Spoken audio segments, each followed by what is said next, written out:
So yes, this is it. These are, if you are an incense person, you really should go. If you happen to be in the Yucatan Peninsula, if you happen to be specifically in Playa del Carmen, go to her physical shop. She's amazing. We actually use Veronica's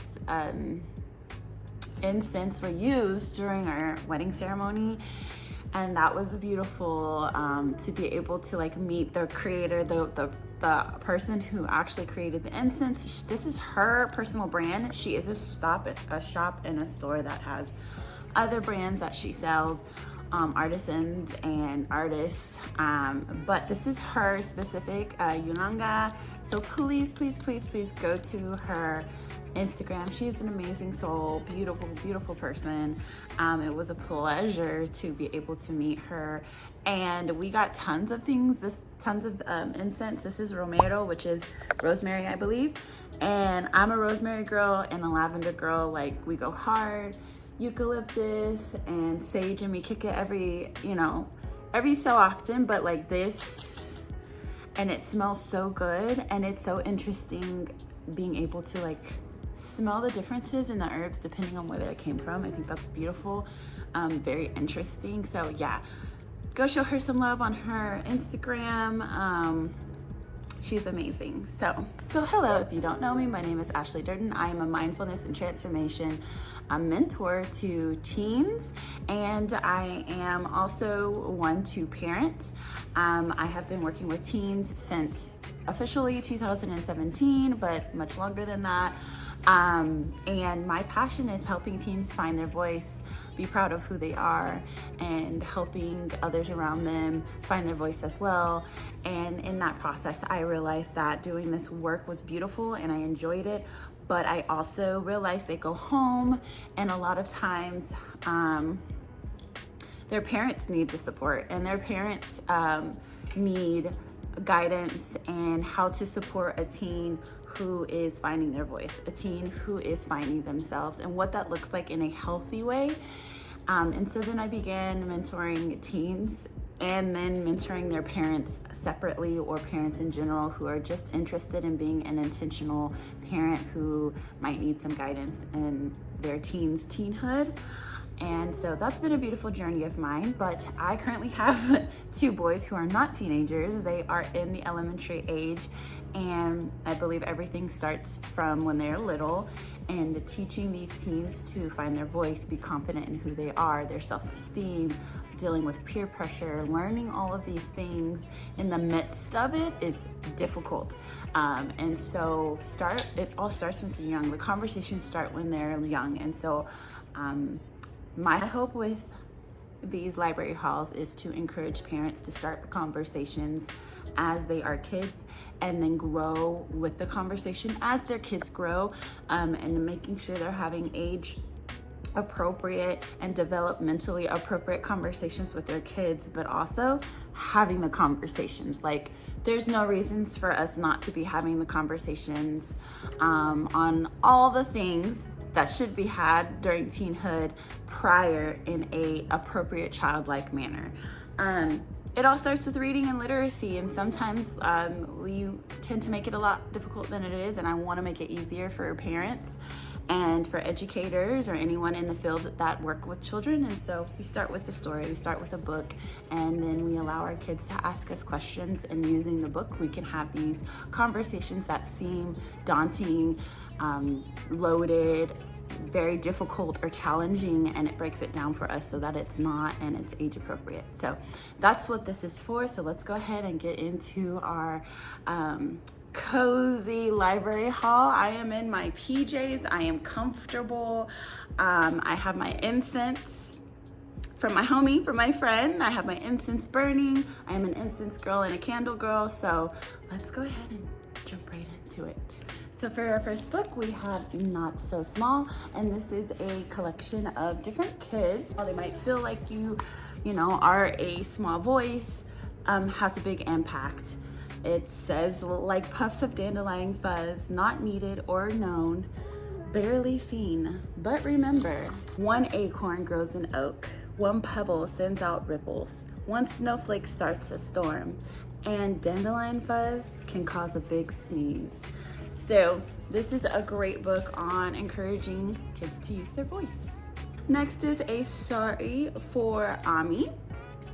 And this book goes through a little girl whose mother creates and makes saris, and she never keeps them for herself. They're for selling because that's her job, and the little girl and her sister want to have a sari for their mother. It takes place in India, and I love the art. The art is definitely something that caught my eye. I mean, language is culture. That's how we express ourselves. So I love when a book has different languages, has the language in it, so that we, as we read the story, we learn more about the culture and we're able to audibly and verbally connect to it. A Sorry for Ami. Rainbow Hands. It's about a little boy who every day he feels an emotion, and with those emotions he picks a color to paint his nails.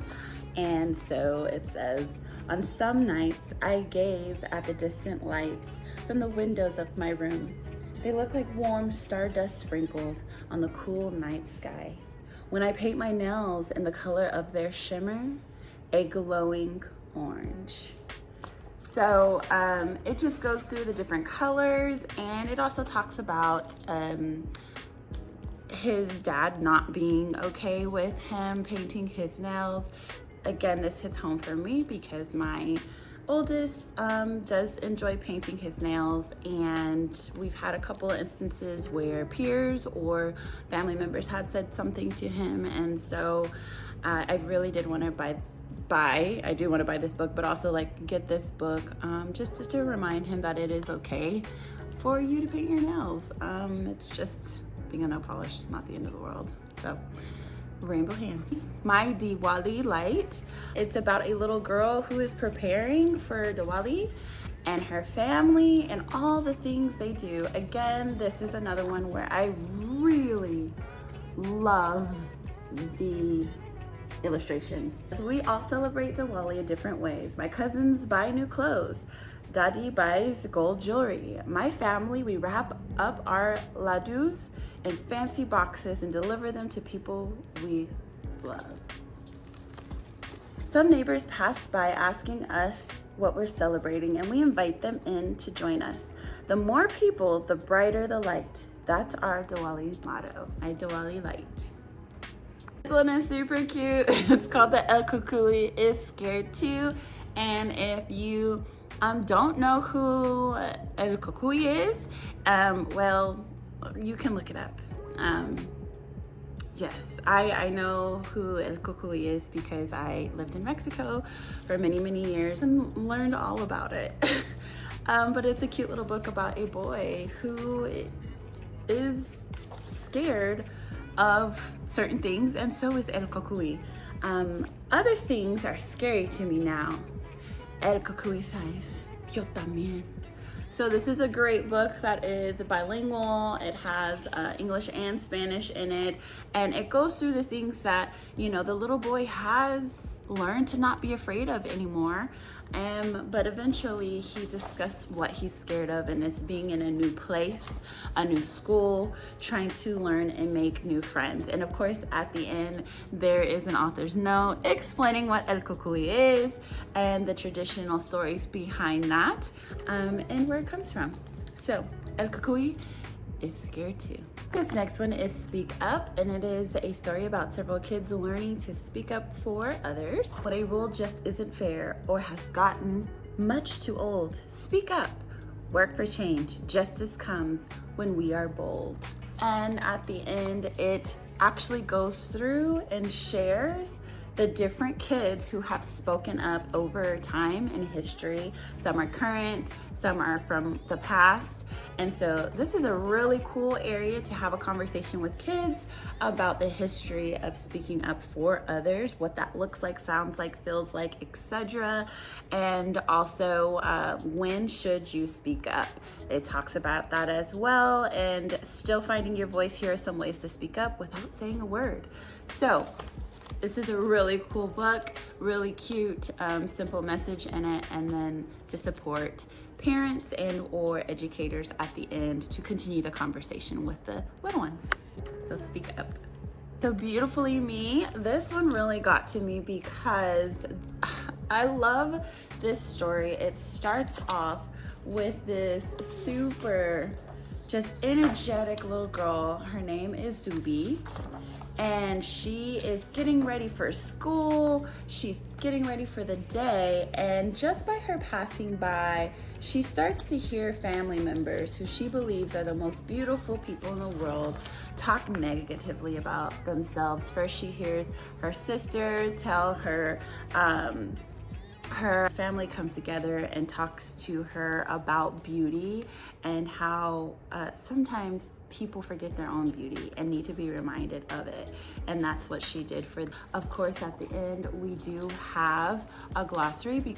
There are words used in here that are not English. This is based on a Bangladeshi family, American family. So definitely cultural references, vocabulary references, and knowledge, which you know your girl loves, clearly, if you haven't picked that up. I love this book. It's super good, super cute, and reminding ourselves that we are the example for kids on how they see themselves and how they speak to themselves, even when we don't realize it. So I love this book. And this book is not just one, there's several others. There's one called We Listen to Our Bodies, We Check In with Each Other, We Ask Permission, and then this one, We Accept No. We Accept No. The reason why this book is so important to me, especially raising boys, because we have a problem in our society where men cannot accept no, and unfortunately women are being unalived by individuals when they are saying no because they do not have the emotional intelligence to understand, respect, and to move on from a no. And so again, these conversations start now. Learning what no means and consent, the conversations always start now. They don't start when they're 16. It doesn't start, at 18. It starts when they're kids, and, they start to understand that what is yours, and if you say no, that is okay. I will move through it, and you help your children move through someone saying no, and that's exactly what this book does if you're not sure what that even looks like. Especially for younger kids, especially siblings, them being in the house and being in each other's stuff. And, you want to teach your kids to share, but you also need to teach consent. So it talks about a little boy who always gets a hug from a girl. And one day the girl says, I don't want a hug. No.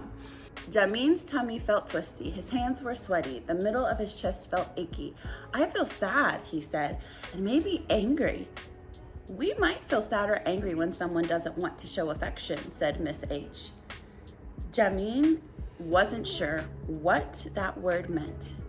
What's affection? And so then we get to the best part. We get to the part where it says consent, a guide for caring adults. It talks about what is consent, how you can talk to your kids about it. And so, look, the teen mentor in me knows that some of the things that I talk with about my teens and the things that they deal with and the things that parents are coming to me and talking about would not be as frequent if these conversations were happening when our kids are 5, 10, 11, 12 and up. Like, it starts early. It starts early so that you can build upon it instead of, just hoping that they'll get it all in one fell swoop. We know kids' brains don't work that way.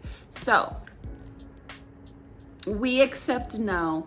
One had my heart. The boy who tried to shrink his name. It's about a boy whose name is so long. After recess, Miss Clarity calls for line leaders. I fold my name horizontally. Why can I say that? I fold my name horizontally and then vertically 1,000,000 times before raising my hand. And Miss Clarity smiles. Can you say your name again? It unfolds to its original size, whoosh, like origami in reverse. And so his friend gives him a nickname and he's like, girl, that's not my name. But his mom explains to him the meaning of his name and how important it is and how he just needs to have patience with people. And little by little, as he's learning something with his friend, he shares little by little pieces of his name. And you know, I had to get this. We celebrate Dia de los Muertos here, Day of the Dead, in my house because I want to make sure that my kiddos are connected to their father's side of their culture and who they are. And so our Day of the Dead celebration was a must. It was a must for this house. We are coming up in late October. We're in late October now. So I wanted to get this, and it's just in time for Dia de los Muertos. And so it is really a good book to discuss another culture and their celebrations and understanding what it means, because Dia de los Muertos is not Halloween. So, you know, understanding that it is a different celebration, it is, and where its roots comes from and why it's celebrated and what you do during the celebration. Mom is teaching us to cook Aunt Lucha's favorite dish, sweet tamales. Tia Lucha keeps bees and eats 5 tamales with honey every morning. She's the sweetest person I know. We are all getting hungry, but must wait for our most important guest. Finally, the one who knows all the family stories arrive. Abuelita! And so this story really goes into how connected and how important knowing your ancestors are and connecting to those stories and listening to those who are older, who know and hold all of the stories, to pass that down. From someone who grew up away from the majority of my family, and they all live towards, you know, the East Coast, not having heard a lot of stories. This one is always tough for me because then I always get sentimental and I'm like, I don't know the stories. And the stories I do know, I am very thankful for. But I just think it's really a beautiful holiday, Day of our Day of the Dead celebration. This is our last book, All Welcome Here. This is a book talking about just different students coming into, it looks like a new school year, and just how everyone is, their personalities, and how at the end of the day, we're all welcome. Illustrations here of like, she's trying to figure out how to get to class. Directions: up the stairs, turn left, go down the hall, make a right, left, right, and I'm lost. And then we have Harold. Like a duck, one boy waddles down the hall, quacking. Yikes, he's in my class. We all have those special friends and characters and peers that are a little different than us, but at the end of the day, we are all welcome here. Smash my finger in the books. So that is our cozy monthly library haul. Thank you so much for being a part of it. And look at that, she's still burning, you guys. Go check out my friend again. And if you have any questions whatsoever or any books that you would like to share, please leave those in the comments below. I would love to hear those, see those, and maybe I'll even share them on here, my thoughts on them. Again, I'm here for you parents and educators if you need anything at all. And if you happen to have teens, please go check out my website. I also do work for teens and parents as well. All right, we'll see you next time.